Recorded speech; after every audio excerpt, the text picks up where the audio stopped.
إن الحمد لله نحمده ونستعينه ونستغفره ونعوذ بالله من شرور أنفسنا وسيئات أعمالنا من يهده الله فلا مضل له ومن يضلله فلا هادي له أشهد أن لا إله إلا الله وحده لا شريك له وأشهد أن محمدا عبده ورسوله يا أيها الذين آمنوا اتقوا الله حق تقاته ولا تموتن إلا وأنتم مسلمون يا أيها الناس اتقوا ربكم الذي خلقكم من نفس واحدة وخلق منها زوجها وبث منهما رجالا كثيرا ونساء واتقوا الله الذي تساءلون به والأرحام إن الله كان عليكم رقيبا يا أيها الذين آمنوا اتقوا الله وقولوا قولا سديدا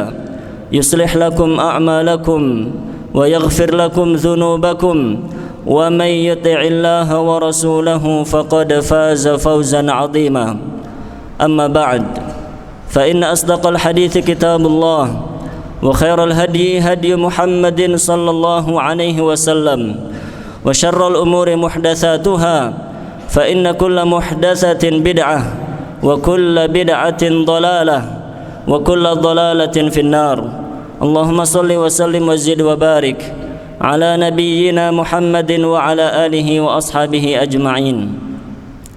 Kaum muslimin jamaah salat Jumat yang dirahmati Allah, marilah senantiasa bersyukur kepada Allah Subhanahu wa taala atas nikmat Islam dan hidayah iman, serta nikmat diperkenalkan dengan manhaj yang sahih, dan mari membuktikan rasa syukur tersebut dengan terus meningkatkan iman dan takwa kita kepada Allah. Marilah menjadi hamba yang semakin bersungguh-sungguh melaksanakan perintah-perintah Allah, dan mari pula menjadi hamba yang semakin jauh dari larangan-larangan Allah. Sesungguhnya bekal takwa itulah yang akan bermanfaat bagi kita di dunia dan di akhirat. Kaum muslimin jamaah salat Jumat yang dirahmati Allah, salah satu nikmat yang sangat besar yang Allah karuniakan kepada kita semua, yaitu nikmat diberi kesempatan untuk belajar ilmu agama, baik menjadi santri maupun menjadi pengajar maupun menjadi orang-orang yang membantu dalam proses belajar ilmu agama tersebut. Sebuah nikmat yang besar yang Allah karuniakan kepada kita semua, dan harus kita bersyukur kepada Allah atas nikmat tersebut. Namun dengan adanya liburan yang sangat panjang yang telah kita lalui, liburan di bulan Ramadan dan bulan Syawal, seringkali liburan yang terlalu panjang membuat semangat kita untuk belajar berkurang, membuat semangat kita untuk menghafal pun hilang, membuat semangat kita dan keyakinan kita bahwa ini adalah hal yang agung dan karunia yang besar menjadi terlupakan. Maka kaum muslimin jamaah salat Jumat yang dirahmati Allah, marilah pada kesempatan khutbah Jumat yang singkat ini kita kembali membaca, kembali mendengarkan ayat dan hadis serta penjelasan para ulama bahwa nikmat yang Allah berikan kepada kita berupa kesempatan belajar ilmu agama adalah nikmat yang sangat besar. Agar dengan itu semoga kita kembali bersungguh-sungguh dan terus bersungguh-sungguh belajar ilmu agama Allah hingga akhir hayat kita.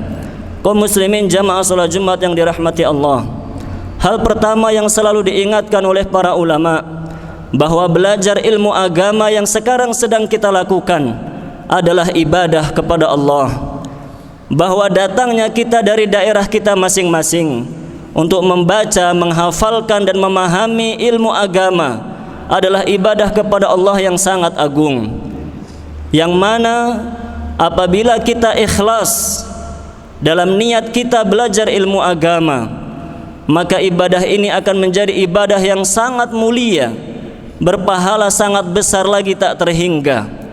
Namun sebaliknya para jamaah, berhati-hatilah bahwa nikmat yang besar ini apabila kita tidak ikhlas dalam menjalankannya akan berubah dari ibadah yang mulia menjadi musibah besar, bahkan bisa menghantarkan pelakunya ke dalam neraka wal iyadu billah. Bukankah kita telah menghafal sabda Rasulullah sallallahu alaihi wasallam yang memberi kabar gembira kepada kita bagi siapa saja yang ikhlas dalam belajar ilmu agama? Beliau bersabda, "Man salaka tariqan yaltamisu fihi ilman, sahhalallahu lahu bihi tariqan ilal jannah." Barang siapa yang menempuh sebuah jalan yang dia belajar ilmu agama di jalan itu, maka Allah akan mempermudah jalannya menuju surga.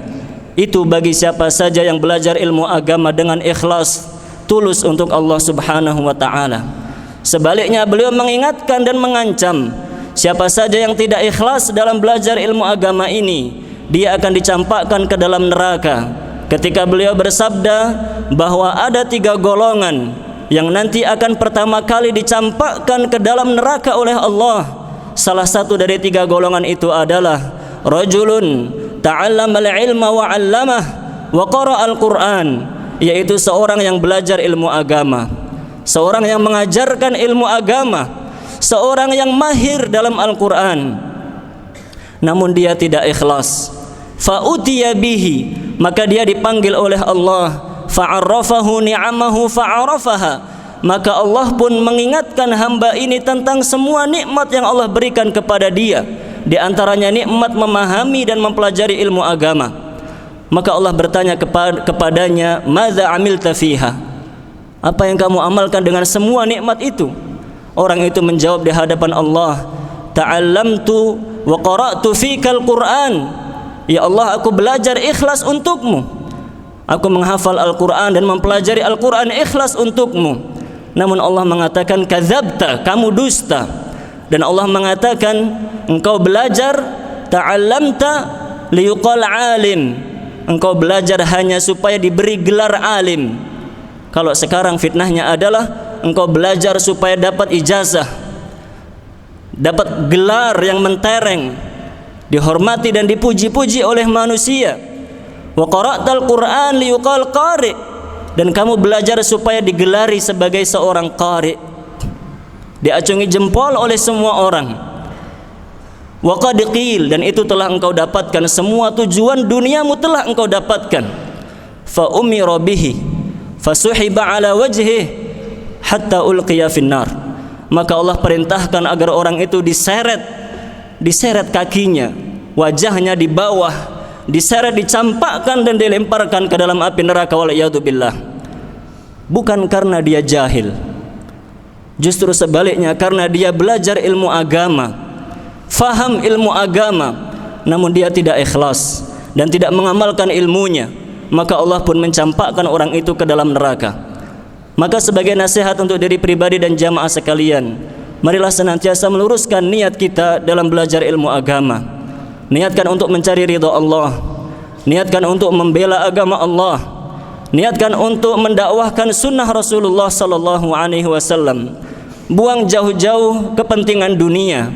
Jangan mencari pujian, jangan mencari ketenaran, jangan mencari gelar dan nikmat-nikmat dunia yang lain, karena itu akan membalikkan keadaan kita yang seharusnya menjadi hamba yang mulia di sisi Allah, akan dibalikkan menjadi hamba yang hina di sisi Allah Subhanahu wa taala, waliyadzubillah. Kemudian nasihat yang kedua para jamaah yang dirahmati oleh Allah, marilah terus bersungguh-sungguh mempelajari ilmu agama Islam ini sesuai dengan manhaj salafus saleh. Bersungguh-sungguhlah belajar akidah sesuai dengan akidah salafus saleh. Bersungguh-sungguhlah belajar dan mengamalkan ibadah sesuai manhajnya salafus saleh. Janganlah terpengaruh dengan ajakan-ajakan orang untuk mengikuti gerakan-gerakan yang tidak benar. Jangan terpengaruh untuk mengikuti bisikan-bisikan orang sufi maupun orang-orang lain. Kokohlah, bersungguh-sungguhlah untuk mempelajari ilmu agama sesuai dengan manhaj salafus saleh. Jangan terpengaruh dengan kesesatan yang dihiasi dengan retorika. Jangan terpengaruh dengan kesesatan yang dihiasi dengan nikmat-nikmat dunia. Sesungguhnya itu tidaklah membawa kita kepada kebaikan dan kebahagiaan. Justru yang akan membawa kita kepada kebaikan dan kebahagiaan adalah belajar ilmu agama sesuai dengan manhaj salafus saleh. Bukankah kita telah menghafal firman Allah, "Was-sabiqunal awwalun minal muhajirin wal ansar walladzina taba'uuhum biihsan radhiyallahu anhum wa radu an. Orang-orang terdahulu dari umat ini, dari kaum Muhajirin dan Ansar, dan orang-orang yang mengikuti mereka dengan baik, Allah meridhai mereka semuanya, dan mereka pun ridha kepada Allah. Wa a'adda lahum jannatin tajri tahtahal anhar, dan Allah menyiapkan bagi mereka surga yang mengalir sungai-sungai di bawahnya, khalidina fiha abada, mereka kekal di dalamnya. Dzalikal fawzul azim, itulah kemenangan dan kesuksesan yang besar. Maka belajarlah ilmu agama sesuai dengan manhaj salafus saleh. Jangan terpengaruh dengan orang-orang yang mengatakan dan melabeli kita sebagai Wahabi. Jangan terpengaruh dengan orang-orang yang melabeli kita sebagai ekstremis. Mereka semua hanya ingin agar kita menjauh dari kebenaran. Teruslah belajar bahwa insya Allah apa yang diajarkan di ma'had kita adalah ajaran yang benar. Bersungguh-sungguhlah siang dan malam agar menjadi hamba-hamba yang diberi taufik oleh Allah mendapatkan ilmu yang benar dan diberi taufik untuk mengamalkan amalan yang benar. Kemudian nasihat yang ketiga para jamaah yang dirahmati oleh Allah, untuk menumbuhkan kembali semangat kita dalam belajar, yaitu yang senantiasa dinasihatkan oleh para ulama. Rajinlah untuk menghafal, sungguh-sungguhlah untuk menghafal. Jangan malas menghafal. Jangan merasa didolimi ketika diberi tugas menghafal. Jangan merasa hidupnya dibuat susah oleh guru yang memberi tugas kita menghafal. Guru yang memberi tugas kepada kita untuk menghafal bukan sedang menyusahkan hidup kita. Beliau sedang menuntun kita ke jalan yang benar insya Allah. Karena memang begitulah nasihatnya para ulama, bahwa ilmu ini tidak akan bisa kita kuasai jika kita tidak menghafalnya. Oleh karenanya Rasulullah SAW pun mendoakan orang-orang yang menghafalkan ilmu agama ini. Beliau bersabda, naddarallahu mra'an, semoga Allah memberi cahaya pada wajah seseorang, sami'a maqalati, yang mendengar hadisku, fawa'aha, kemudian dia menghafalnya, wa addaha kama sami', lalu dia mengajarkannya seperti apa yang dia dengar. Hadis itu dijadikan sebagai dalil oleh para ulama bahwa ilmu ini memang harus dihafal. Tidak ada ilmu yang bisa kita kuasai jika kita tidak menghafalnya. Oleh karenanya para ulama pun menasihatkan demikian. Ibnul Jauzi rahimahullah mengatakan, laisa man hafidha nisfal Qur'an kaman hafidha kullah. Jangan dikira bahwa orang yang menghafal separuh Al-Qur'an bisa menandingi orang yang menghafal seluruh Al-Qur'an. Wala man hafidha mi'ata hadits kaman hafidha alfan. Jangan pula dikira orang yang hafal 100 hadis bisa menandingi orang yang menghafal 1000 hadis. Wa ala hadza, oleh karena itu kata Ibnul Jauzi, laisa hadzal ilmu illa bil hifdz. Ilmu agama ini memang harus dihafal. Mau tidak mau kita harus menghafal. Maka bersemangatlah ketika tiba waktu untuk halaqah Al-Qur'an. Duduklah di halaqah. Luruskan niat, bacalah Al-Qur'an, setorkan kepada pengampu agar bacaan kita benar. Lalu hafalkan ayat demi ayat dengan ikhlas mencari wajah Allah. Jangan banyak alasan. Ada yang pura-pura ke kamar kecil namun tidak kembali ke halaqah. Ada yang pura-pura sakit. Ada yang pura-pura haus mengambil minum tidak kembali ke halaqah. Ketahuilah para jamaah, khususnya anak-anakku para santri, menghafal itu ilmu, menghafal itu kuncinya ilmu. Kita tidak bisa menguasai ilmu agama ini jika tidak menghafal. Utamanya menghafal Al-Qur'an, menghafal hadis, menghafal matan-matan. Itu keharusan kita sebagai santri, mau tidak mau.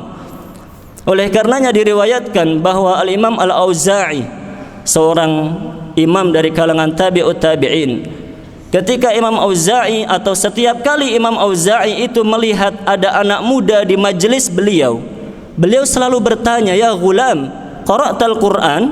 Wahai anak kecil, apakah kamu sudah hafal Al-Qur'an? Jika anak ini mengatakan belum hafal Al-Qur'an, maka Al-Auza'i akan mengatakan irji, pulang kamu, ta'allam Qur'an, hafalkan Qur'an qabla an tata'allamal ilm, sebelum kamu belajar ilmu agama. Demikian para salaf, para pendahulu kita mencontohkan kepada kita. Bersungguh-sungguhlah dalam menghafal dan bersungguh-sungguhlah untuk mengulang-ulang hafalan. Maka jika kita bersungguh-sungguh mengikuti petunjuk para salaf, sebenarnya tidak ada waktu bagi kita untuk berhura-hura, untuk melanggar peraturan, untuk mencari masalah dengan teman kita. Tidak cukup waktu kita ini untuk menghafal semua yang ada di hadapan kita, menghafal Al-Quran, menghafal hadis, menghafal matan akidah, matan nahwu, matan usul fiqih, matan mustalahul hadis. Sangat banyak yang harus kita hafalkan, dan itu bukan menyulitkan hidup kita. Sebaliknya, itu adalah kunci kesuksesan kita dalam belajar ilmu agama. Aqulu ma tasma'un wa astaghfirullah li wa lakum wa lisairil muslimina min kulli dhanb fastaghfiruhu innahu huwal ghafurur rahim.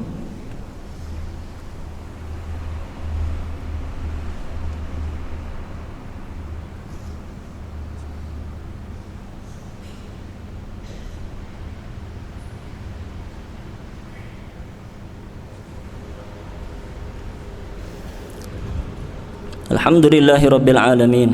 Wassalatu wassalam ala al-mab'uthi rahmatan lil alamin wa ala alihi wa sahbihi ajma'in. Kaum muslimin jamaah salat Jumat yang dirahmati oleh Allah. Kemudian yang senantiasa dinasihatkan oleh para ulama, yaitu dalam usaha kita belajar ilmu agama senantiasalah memohon kemudahan kepada Allah.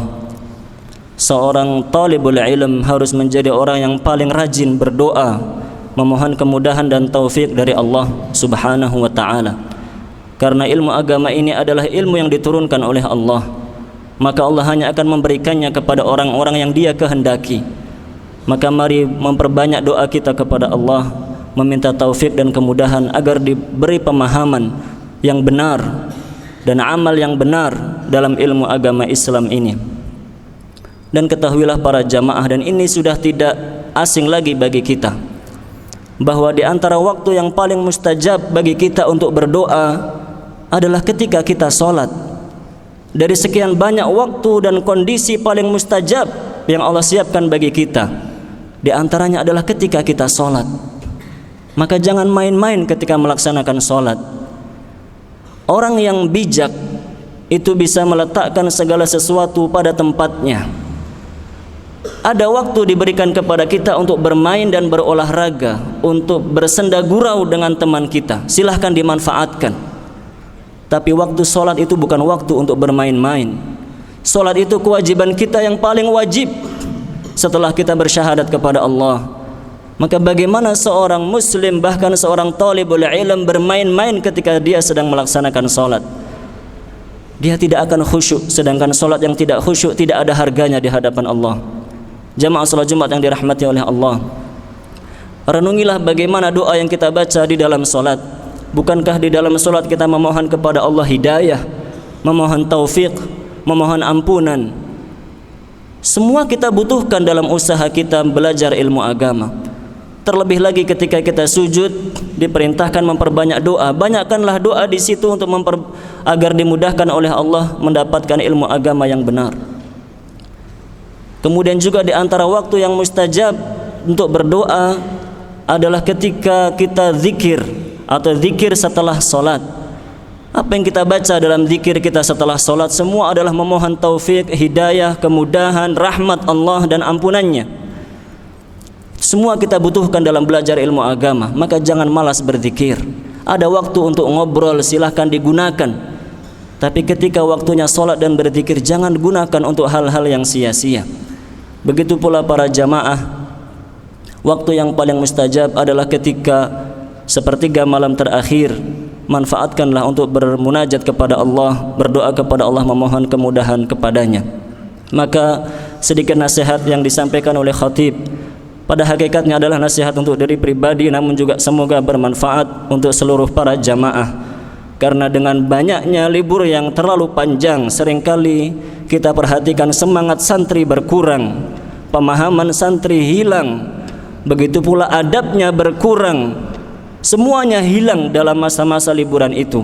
Maka semoga apa yang sedikit kita bahas pada kesempatan khutbah ini bisa kembali menyalakan dan mengobarkan semangat kita untuk belajar ilmu agama Islam. Karena sesungguhnya ini adalah ibadah yang sangat agung, namun hanya akan agung jika kita ikhlas dan benar dalam melaksanakannya. Semoga Allah memudahkan kita menjadi hamba-hamba yang soleh hingga akhir hayat kita.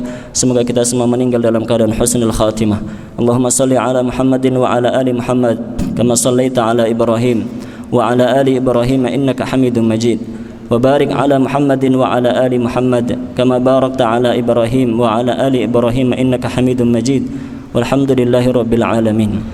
اللهم اغفر للمسلمين والمسلمات والمؤمنين والمؤمنات الأحياء منهم والأموات إنك سميع قريب مجيب الدعوات.